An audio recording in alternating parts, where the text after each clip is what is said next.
Salut, c'est Guillaume. Je vous propose de découvrir un extrait du prochain épisode de Course épique.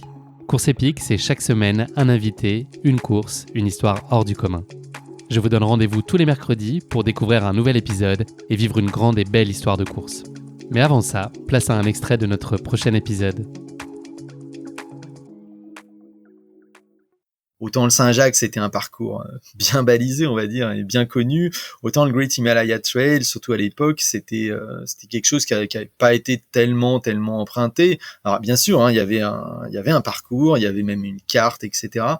Mais c'est vrai qu'en dehors des grandes zones de trekking qui sont bien connues, bon, il y a toute, notamment l'extrême ouest et l'extrême est du Népal. On va dire que le parcours se résumait surtout à un trait sur la carte et il était presque plus imaginé, fantasmé qu'une réalité sur le terrain. Il y avait vraiment des endroits où les sentiers étaient très très peu marqués, en pleine montagne et dans des zones très très sauvages et souvent inhospitalières.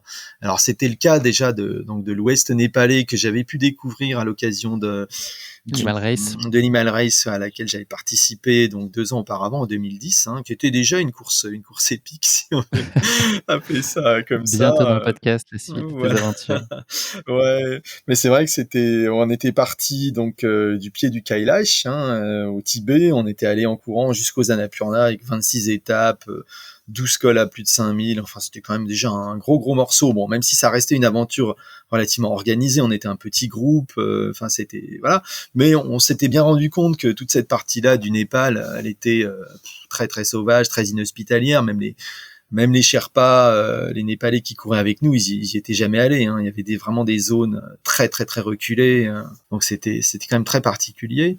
Et moi sur ce projet de Great Himalaya Trail, je partais de l'autre côté pour des raisons plus ou moins de climat, etc. Donc je commençais à l'extrême est, qui est également quand même une zone très peu fréquentée.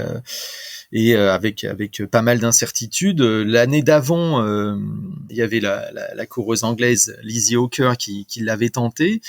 Et bon, elle s'était arrêtée puisque elle s'était cassé la figure, là où moi j'allais me casser la figure aussi.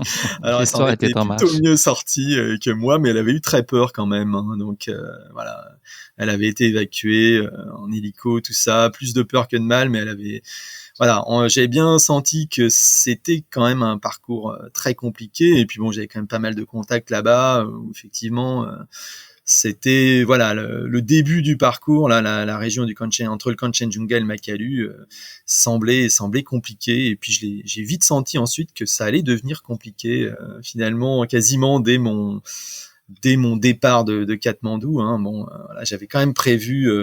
C'était quand même une tentative relativement organisée. Après, je savais qu'en partant seul, je prenais quand même un risque parce que c'était pas évident en termes de logistique, de toutes ces régions où il y a très peu de villages aussi, où on trouve très peu de ravitaillement, et tout ça. Donc c'était un peu compliqué. Au départ, il devait y avoir un ami népalais qui devait venir avec moi, et puis finalement il n'est pas venu. Donc voilà, je me suis lancé tout seul et j'avais ce sentiment déjà dès mon arrivée dans l'est du Népal, en trouvant des chauffeurs là qui devaient m'emmener là où je pouvais prendre un bus. Enfin voilà,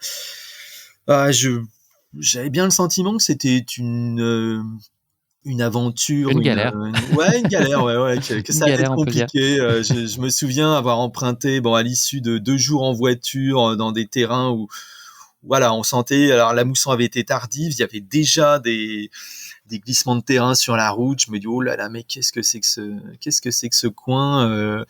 Je me souviens avoir passé une nuit vraiment dans des villages déjà de bout du monde, très très dépaysants, même par rapport à ce que je connaissais déjà du Népal. Tu sentais que c'était pas la même ambiance, c'était très reculé et tout ça. Et puis alors, au fur et à mesure que je m'avançais vers le point où je devais commencer à marcher, hein, Taplejung, je sentais que c'était de plus en plus lointain, déshérité. C'était quand même vraiment une zone très très très reculée. Et alors, voilà, j'ai fait 2 jours de voiture et ensuite j'ai pris un bus bon, il y avait pas de place et tout. J'étais sur le toit du bus, sur des pistes improbables, accroché au bastingage. Je me disais déjà, c'était quand même très dangereux, hein, parce que c'était des pistes très très défoncées avec des précipices quand même impressionnants. Voilà, environné évidemment de cimes très très impressionnantes aussi, hein, et je me disais, mais qu'est-ce que t'es venu faire là quand même, hein?